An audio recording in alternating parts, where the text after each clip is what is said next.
Hey guys, Tyler here. So this is us ranking our top 25 games of the last generation. If you guys missed the previous episodes, go back and check them out. If not, hope you guys enjoy this next part. Love you guys. See you later. So we reached on 10. I just want to do like a quick recap for everybody here. So I'm going to run through Gables here real fast. 25, Outlast, 24, 21 Pro Skater 1, 2, 23, A Way Out, 22, Gravity Rush, 21, Final Fantasy Curtain Calls, 20, Rocket League, 19, Hat in Time, 18, Super Mario 3D Land, 17, Persona 3 and 5, Dancing in Moonlight, Dancing in Starlight, 16, Destiny 2. My number 25 through 16 here, 25, Outlast, 24, Gears 4, 23, Evil Within 2, 22, Wolfenstein 2, 21, Until Dawn, 20, Gears 5, 19, Yu-Gi-Oh! Legacy of the Duels, 18, Mario Kart 8, 17, Pokemon X, 16, Hellblade. I think so far we only have one game in common. Yes, we do. Yes. At this point. Well, Gables, I'm about to make that 2 games in common. My number 15 is A Way Out. There you go. It's all the same things you were saying earlier. Just it's a if you were to play this game by yourself, and obviously it's built for multiplayer, but like it's by itself, it's an okay game. Like the gameplay isn't like the shooting isn't great at all. The story isn't like super fantastic. It's not the greatest story of all time, but it's just like it really is a game of moments. Is really what it is. And it's like I hope we have the same thing. And it's now my time. It's 12:54 a.m. March 1st, Gables. So we're just a few weeks out. This month we'll be playing. Yes. Hopefully, It Takes Two, the next game from the developers of A Way Out. But it's a game of moments. It's just like I said, like you're back to back and you're trying to climb up this wall, and you gotta tap the button, or you're gonna fall, and you got to get out, or you got you gotta watch the guard while I fucking chisel this hole in the wall in the where the toilet is, behind the toilet, or like the epic 4-minute long arm wrestling contest that we have, or playing checkers, or the escaping the hospital, or like there's a cool twist actually with the characters later in the game that I liked a lot. Or like just both sitting down on the seesaw and all that. It's just like it's a really fun. It's just a really fun game. It's just like really is like a game where like you get like there's games where you gotta work together, but it's like it's AI in this game. Like you can't play this game with an AI person, and like it's better. It's like it kind of sucked that like you can't do that, but it's like if you could play this with an AI person, this game no one would remember this. It would just be a game that came out and no one cared, and no one would care about the fact that It Takes Two comes out in a few weeks. No one would give a shit when that game is coming out. It's like we love this game because of like playing with another person. It's so fucking good. It's so much fun. I had a blast playing it, and I can't wait to play It Takes Two in just a few weeks. Gables, that's my number 15 though. Way Out. What's your number 15, buddy? My number 15 is Untitled Goose Game. Nice. I totally forgot about this game. Wait. Oh yeah, okay. You know why I forgot? I didn't put this game on my list because I was thinking of it because I played on the Switch, and I was thinking of it as a Switch game, but it's on everything. Yes, that's the thing. It's like with a bunch of these indie games and stuff like that. I mean, technically, some of us did play on the Switch, but they're available on other platforms like PC, PS4, Xbox One, so they count. Mm-hmm. So, Untitled Goose Game. Jesus Christ, man, where to begin with this one?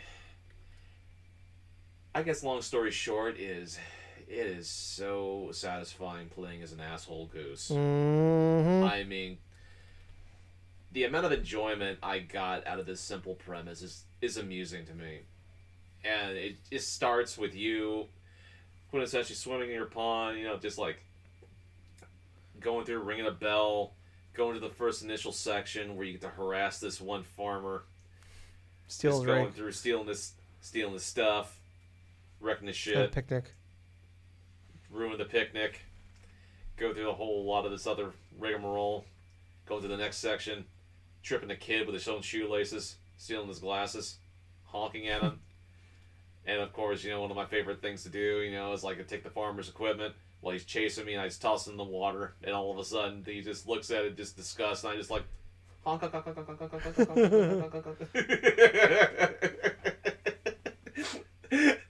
Every freaking time that like I ended up doing something terrible to somebody, it didn't matter whether tripping the tripping the damn kid or throwing the farmer's like tools inside there or fucking getting that woman's bra or something to that guy's like yard and then her discovering he has her bra and stuff like that. I'd always go out with a little and it would fucking make my day all the more better. This game returns back to the simple premise of a video game, in my honest opinion. With games like that in like Goat Simulator, it's just pure fun. You're just screwing around. You're just basically experimenting with things. Like, hey, it's like, what's going to happen if I go through and open up this garage door and lead this woman inside, you know? And all of a sudden, it's like you figure out, oh, I can close her inside here. Yep.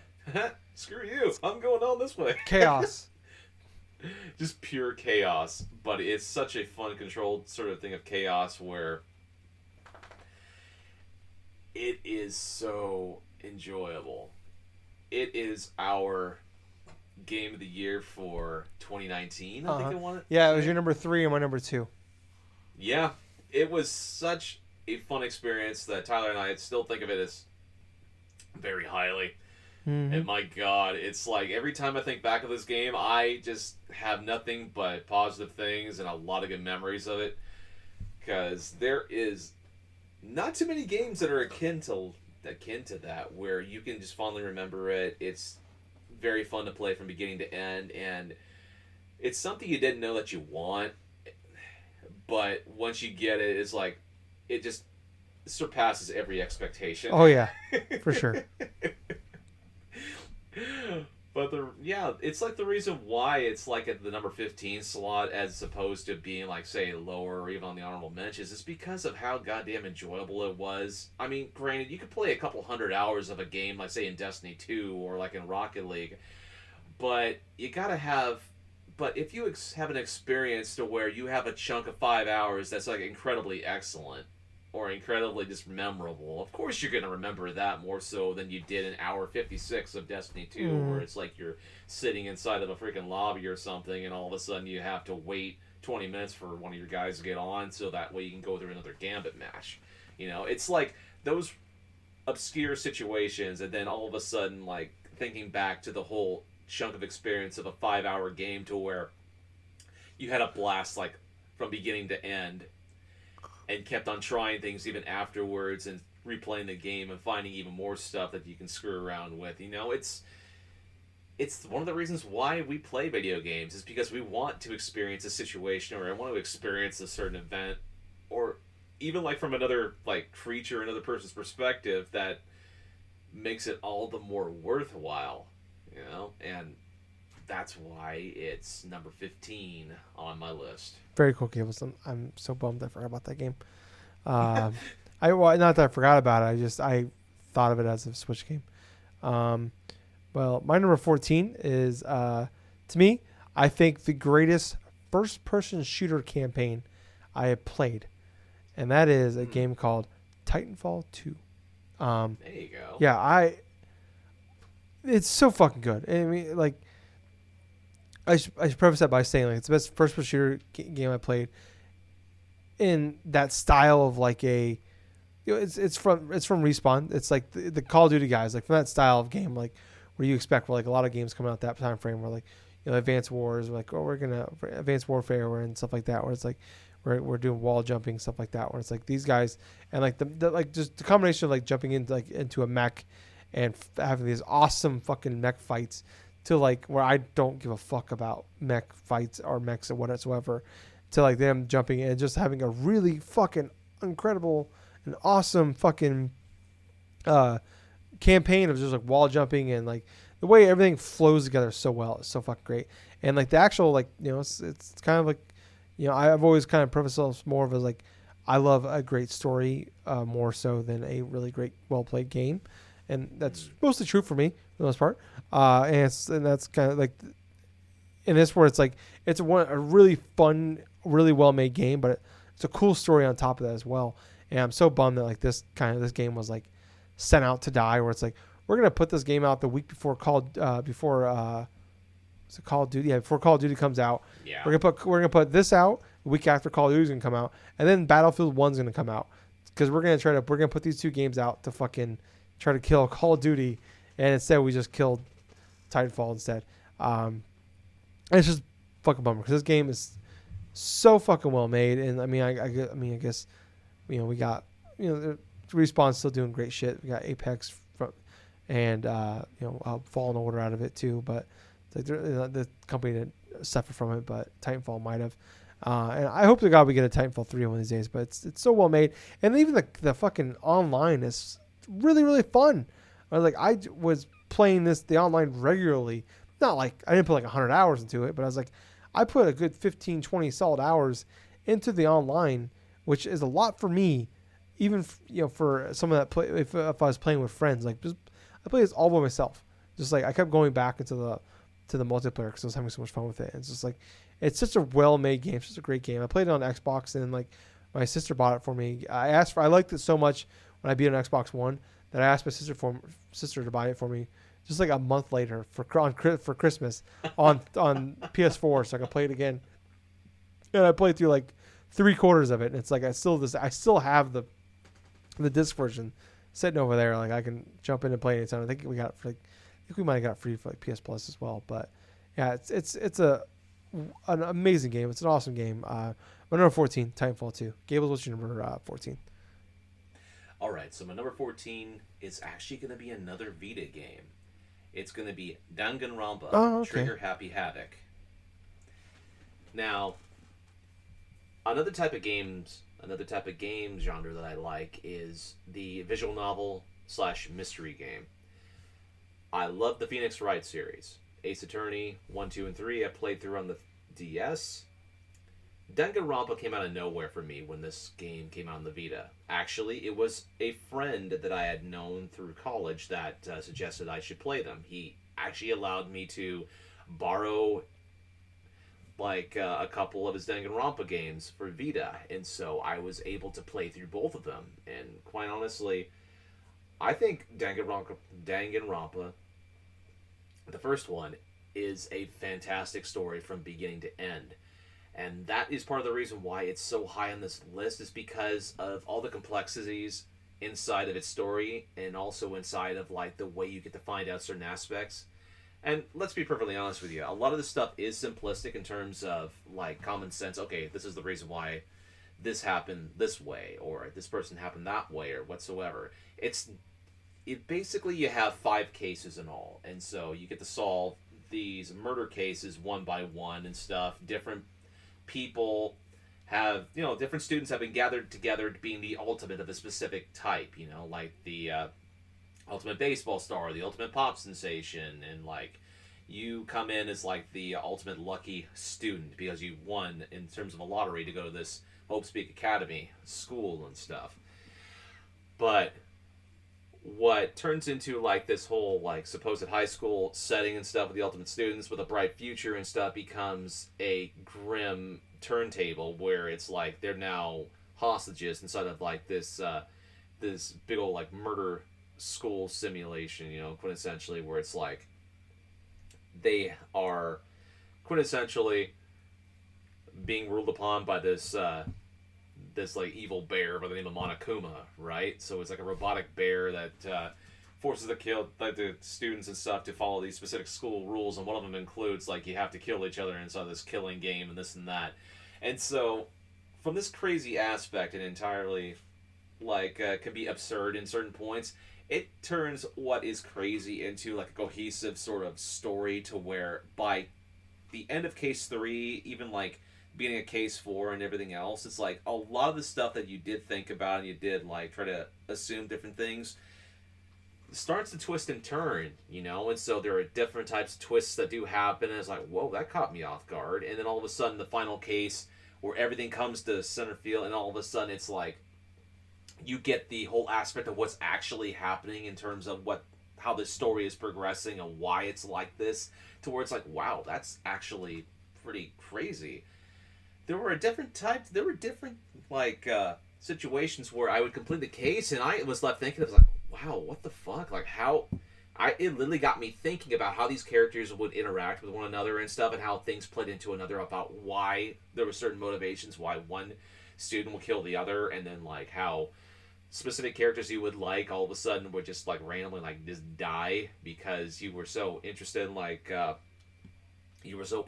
learning more about their side stories and stuff. And that's just the game in and of itself, where it's strong in a narrative sense.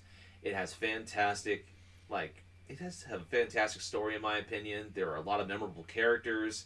Yeah, it's sort of like an anime high school sort of like battle royale sort of style of game, but at the same time, it is a fantastic game. I love it, and that's why it's at number 14. Very nice, Gables. Very nice. Well, actually, was it 14? Yeah, 14. Yep. Yeah. Very cool. We're halfway through the list. I'm gonna call for a quick 2-minute pee break. Oh, I feel a solid 32 ounces later. All right. So sorry for that, guys, but we are an hour and 40 minutes into this stream here, and dude, it's justified. We needed a break. Yeah, we needed a couple minutes there to drain the main vein and also get up, stand up for a second, get up, stand up for our rights. Quote Bob Marley there. All right, we're gonna move on here to our. Now we are finished the kind of the first half here, because I guess it's the odd number, so you can't do a half break here. But we're moving on to our number 13, Gables. We were at 2 games in common now. We're now up to 3 games, because my number 13 is a game called Rocket League, and it's more the same like what you kind of spoke already, where it's just like it was a game that I had a blast playing that game, just going through like the league season mode, whatever, by myself. I had a lot of fun with that, and jumping in a lot with with my friends, especially that first year or two with it coming out, where I was playing it often enough that I was still like on par with everybody playing. But then like I'd only ever play it like on Extra Life, or like maybe one other time a year after that. But like a decent chunk of people in our group would like continually play that game throughout like the year, and like that would be like that'd be like the one game they'd play like 2 or 3 games. That'd be one of them. And it's just like jumping into it, it's like I get back in, and I'm like relearning how to play this game, and it's like everybody else is like never stopped playing the game, and it's like I am hindering anybody's team I'm on.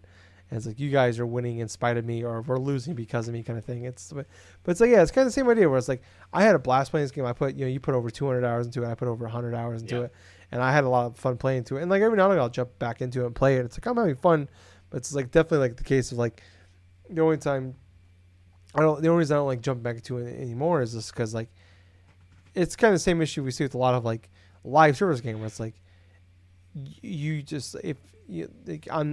we're not the type to like play these games all the time over and over and over again for months on end. Like we'll play it for stretches here and there, or we'll get into it for a couple weeks and then jump back into it every so often. But it's like it's definitely one of those cases where like if you fall off for a few months, like you're behind, kind of thing. It's like it's kind of the same idea here, where it's like it's like, I'm not trying to speak ill of it, but it's like definitely one of those cases where it's like it would probably be higher if it was like a game that it would be higher if it was a game 7 years later I was still playing regularly. But it's like definitely one of those things where it's like I've definitely burnt out on it, but it's like, to be fair with all these other games on my list so far, it's like they're short enough experiences, or like they're campaign based games where it's like you beat the game, you move on from it, you don't get a chance to burn out on them. And like I think but like that shows you, like even though it's a game I burnt out on after over 100 hours of playing, it's like I still had a blast playing it. It's like definitely some of our most fun memories of the generation are because of this game. It's just like jumping in. It's like it's more so you're playing this game because it's a game you have in common with your friends, and you're just bullshit with your friends while you play this game, kind of thing. Right. So my number 13 is a Rocket League. Gables, what's your number 13? So my number 13 is the sequel to my last game. So it's Danganronpa 2. Wow. Okay. It's Danganronpa 2, which, oh yes, Goodbye Despair. So that was the subtitle of the damn thing. But it's quintessentially more of the same. It's like a murder mystery sort of thing. This time it's on a tropical island. There's new thing of like high school students that you have to go through and do, but it does tie into the first game in specific aspects. But let's just say that it gets even crazier in terms of the cases, in terms of like all the twists and stuff in regards to it, and kind of like in the same in the first game, like once case 3 goes through and ends and stuff, it quintessentially gets even more crazier and stuff like that. But it's solid, not so convoluted, but once a lot of your favorite characters just get axed off and stuff like that, it's quintessentially sort of like a Game of Thrones style of feel. It's like, okay, is this person going to do this or that, or is this person going to be dying, any type of stuff? It's that one more case, that one more like day aspect and stuff, to where you want to get, to experience the story firsthand, to see what in the hell is actually going on. That makes this game a lot more interesting than most like visual novel games. I'd say like the entire series of Danganronpa is just fairly entertaining in regards to not only their styles and stuff. I mean, yes, they're very heavily anime, like sort of centric stuff, but at the same time, the stories are pretty much worth diving into if you love visual novels. So that's my number 13. Nice. Very cool, Gables.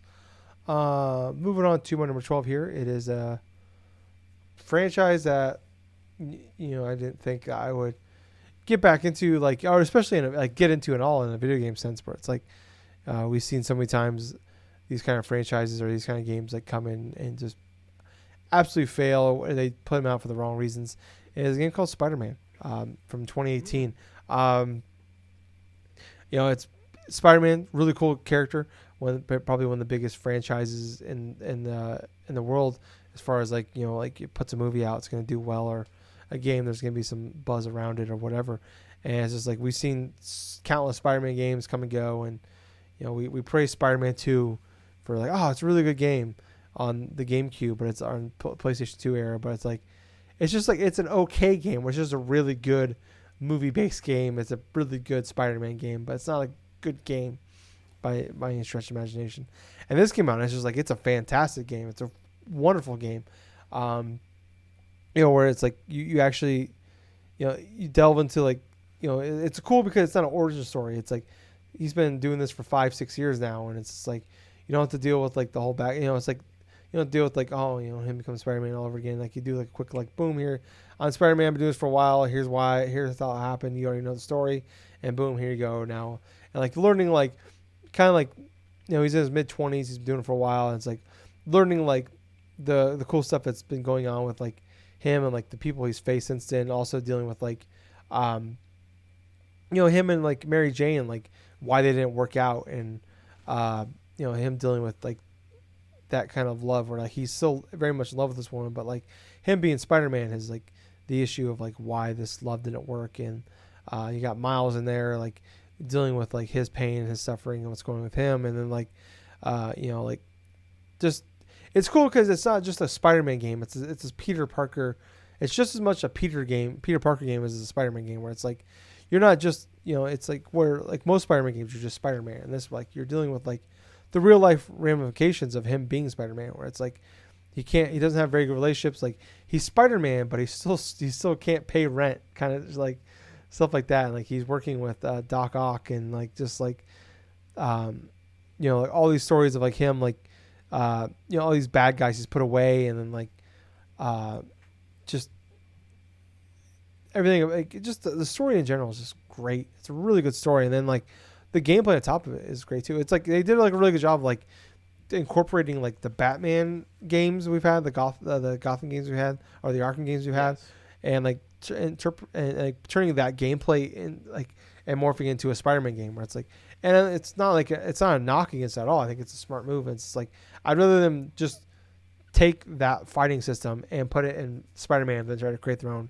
and probably not work as well. It's like we have a fighting system that works really, really well for these style of games. Just do it. And then also it's all open world, where like I'm not even an open world guy all that much. Like I would talk about like in most open world games, like I don't like them as much. Or like we'll see games that like are like I like the franchises I like in general become open world, and I like them less because of that. And it's like this one where it's like it's open world, like like some of the side stuff, the side things you can do are kind of hit and miss, but it's like I like the combat's fun to play, and the world is like cool enough, like just like going around like taking photographs of like different things, and like or like finding his backpacks and like reading the backstory behind these backpacks, and like the things he finds in them and all that. It's just cool. And this like, it's cool because like, yeah, we know we've been there, done that with like the beginning of Spider-Man, but it's cool to like you see him in that time frame where he's been doing it for a while, but like go back and like, yeah, we know what he's a lot of what he's done, but this to see like, but also kind of makes you intrigued like what we've missed kind of thing. Whereas like you go back and you read like, like some of the newspaper clippings that you find of like events that have happened with him, like these great fights with like Reptile or Scorpion or things like that, and like, okay, what's going on with the Osborns and all that. It's like it's so cool. It's really well made, and it's like we've seen like kind of the jump it made with Miles, and I can't wait for Spider-Man 2. So yeah, my number 12 is Spider-Man. Gable, what's your number 12? Mario Kart 8. Oh, okay. So that is our fourth Yep. game in common. So to piggyback off of what you said previously about Mario Kart 8, it's like the game is absolutely fantastic in terms of the replayability, in terms of the course designs. And let me tell you something. Some of my most fun playing games on the Wii U was with Mario Kart 8. I spent over 30 hours not only playing through all the different cups, but I was making it a priority to beat time trials. I was making it a priority to figure out the shortcuts on these tracks so I could go through and get some of the fastest times available. I went through the camp, I went through like the cup stuff and like various time trials with each character, including Link, the DLC stuff, I mean, that was a fantastic sort of space, and then like there was a Sonic the Hedgehog course, there was like a Link course and stuff like that, that you could go and play through and stuff. It was a fantastic experience nonetheless. I mean, even back then on the Wii U and stuff, I mean, obviously it's better on the Switch in terms of how many people you can play and how you can do things in that regards, but when it came out, it was a big breath of fresh air because everything clicked with it. The roster of the characters, that was fun. The amount of creativity with the new levels that they had designed alongside like the anti-gravity stuff with the carts, that was awesome. The whole retro tracks coming back, including classics that like Moo Moo Farm, which I like because it's a 64 classic and I loved playing through that course over and over as a kid. And yeah, even like a bunch of the different characters, like say you want to play as Mario or like Peach or something like that, or even the Koopa Kids, if you really wanted to go through as the Koopa Kids, like Ludwig and like a Lemmy and Iggy and all this other shit. It had it all in terms of priority stuff for the single player aspect and even certain things online racing. It definitely was a high standard. Online could have been done better, in my honest opinion. I mean, Nintendo's been notorious in terms of online gameplay with some of their games, even dating far back as from the DS. But it's like, with this game, it felt like everyone that had owned a Wii U could essentially bought this game out of like a entire console lifetime, like 13 million. Mm-hmm. This game was obviously the most popular and sold the most. I think it was like half. It was like it was like a little. I think it was just under or just over 6 million. So yeah, about half. About half the people that owned the Wii U bought Mario Kart 8. But yeah, that's it for like number 12. Because that game was fun. I'd still have inklings to play from time to time, and it was definitely memorable. Very cool, Gables. Very cool.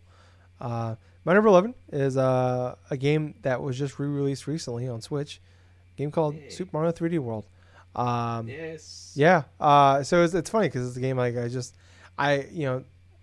talked about, like I completely fell off Mario or just Nintendo in general for a very long time, and then just like this came out. I remember like going over to Justin's and playing like with him a little bit, and like watching him try to beat Champion Road, which to this day he still hasn't done. Mario Faker calls himself a Mario fan. Mario Faker. Oh, he's gonna be pissed at you.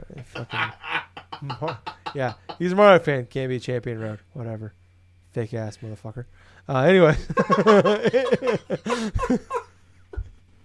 Anyways, he will. It's funny. I'm gonna see him tomorrow, but he's gonna have no idea I said this until for a while. But anyways, Mario. Let's get a dirty text from him. Yeah, I'm gonna get a text from like 3 days from now. Like, what the fuck, asshole? Anyways, Mario 3D World. It's just it's so great. It's just like like as a guy, like I never really loved the 3D Mario games before. Like it wasn't even like a biggest Mario fan in general. Like when it comes to Nintendo before this, it's like really like 3D World, 3D Land before that is what got like I love that on 3DS. I remember getting a 3DS, and it was like the week before Pokemon X came out, and I called Justin. I'm like, what? I'm at GameStop buying a 3DS. I'm like, dude, what should I get? Should I get 3D Land or should I get new Super Mario Bros? He's like, dude, get get 3D Land. You're gonna love it. And like he's right. And he's like, I've loved it, and it's like 3D World is just more of that it's just more of that, but bigger, and it's just so well made. It's just like I haven't beaten a lot of Mario games in my lifetime. It's like I beat Super Mario Brothers once, and like when I was younger, and I was like, I've still been able to do it since. I beat Mario 64 on DS.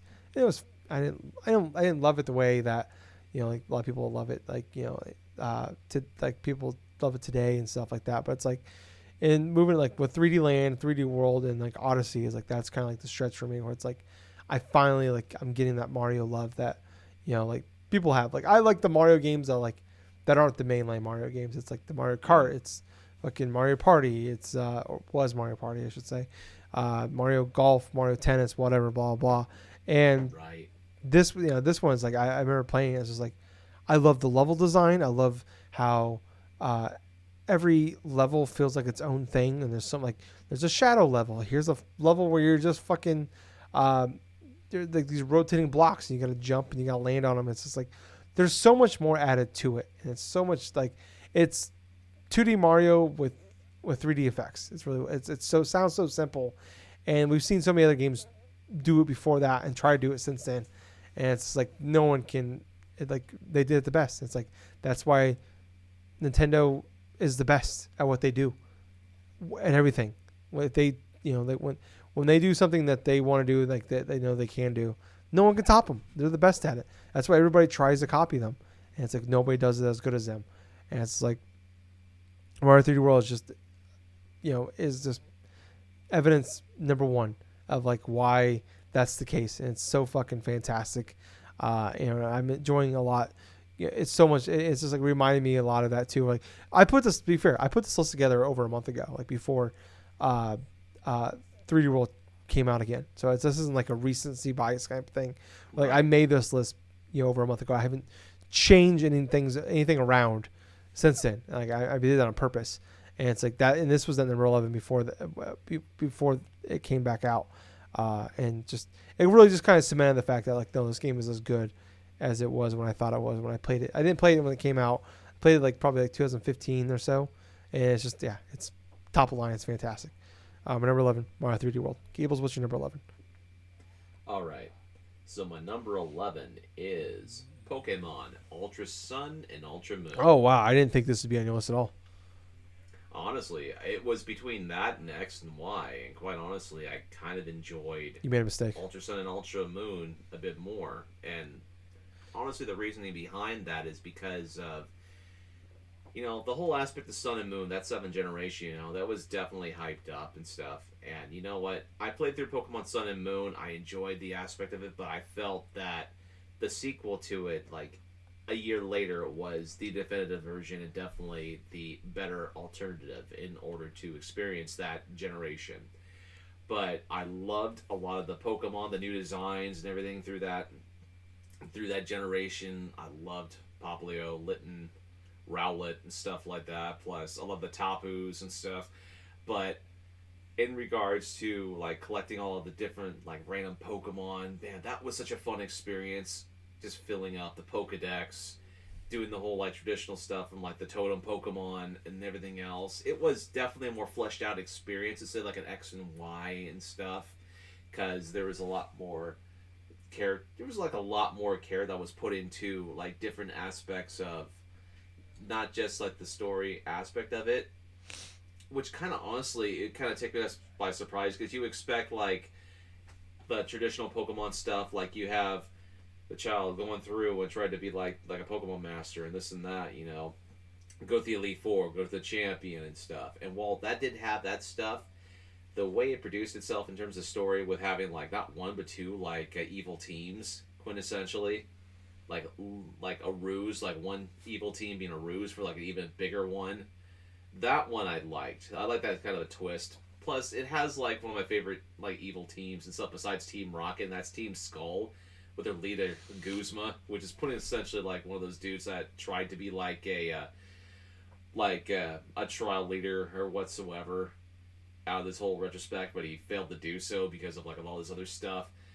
But I loved the structure of the game itself. I loved the aspect you could just travel through subspace and just could essentially like go through these vortexes in order to go and fight out all these different legendary Pokemon. How you can go through and like face. You can find shiny Pokemon if you go deep enough into certain routes.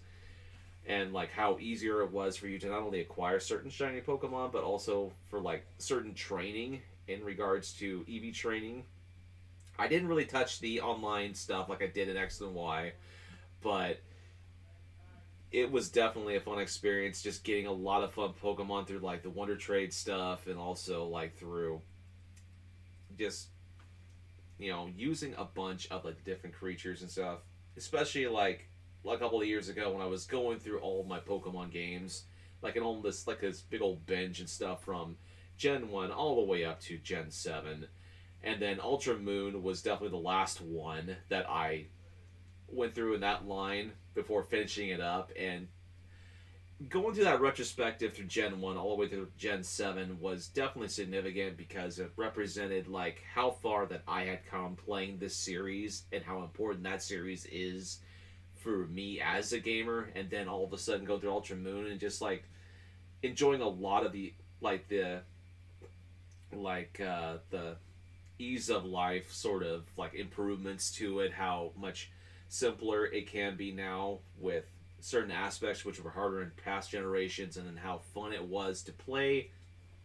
It's definitely worth that number 11. Nice. Very cool, Gables. Real quick, we'll just run through our honorable mentions here. We did we Okay. did 5, so basically a top 30 list here is what we got. My number 30 is Order 1886. I think this is a very underrated game. I know we're gonna never get another one, but I really enjoyed it for what it was. Number 29, South Park Fractured But Whole. Liked this game a lot, but it was definitely like a case of like I talked about at the time. Like the first Stick of Truth was like your favorite band's greatest hit album, and this was like your favorite band's the second greatest hit album. Like, and that was kind of like it's still really really good, but it's not the best of the best. 28 was Assassin's Creed Odyssey. Really liked it. It's just my biggest complaint with it was it wasn't Assassin's Creed. It's just like it's really Odyssey is what it's called. It should be called, not Assassin's Creed Odyssey. 27, Captain Toad Treasure Tracker. Fantastic game. Love that game. Love it in 3D world and playing it and just having more of it. And not too much of it, but just more of it was awesome. And then number 26, because I forgot about it existed. No, I forgot it existed, but didn't think of it as a I thought of it as a Switch game, not a anything else game. Untitled Goose Game. So Gables, what's your honorable mentions? Okay, so for 30, I pretty much had Splatoon because that entire campaign I thought was awesome in regards to how creative it was, the different missions, the different types of weapons you can use. The online, for what it was very fun.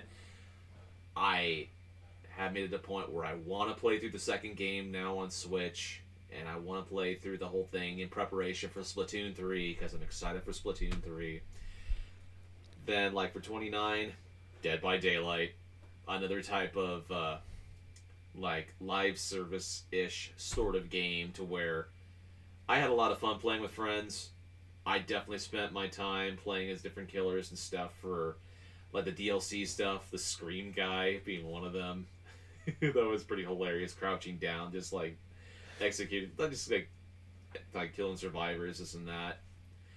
But overall, it was a fun game to play on Steam and also PS4. I look forward to playing the game on PS5 as well when I eventually get that, because that's quintessentially why I stopped playing, is because I wanted to play on the next gen systems. Now, number 28 is Captain Toad Treasure Tracker. I love Captain Toad Treasure Tracker. As a matter of fact, replaying through Super Mario 3D World for the Switch and going through the Captain Toad levels, man, it's like they're every bit as good as they were as I remember them. But number 27, Goat Simulator. Dude, I don't know what it is about me and just random animals and stuff, man, but like Goat Simulator just struck a chord and just how funny and how like bizarre it could be. Like, for example, you could be like butting heads with like some people and just knock them to the ground, and in another instance, you could be bouncing on a gigantic trampoline in the middle of a Death Metal concert and stuff while things are just going crazy and stuff. But number 26, How to Fool Boyfriend. Oh, nice.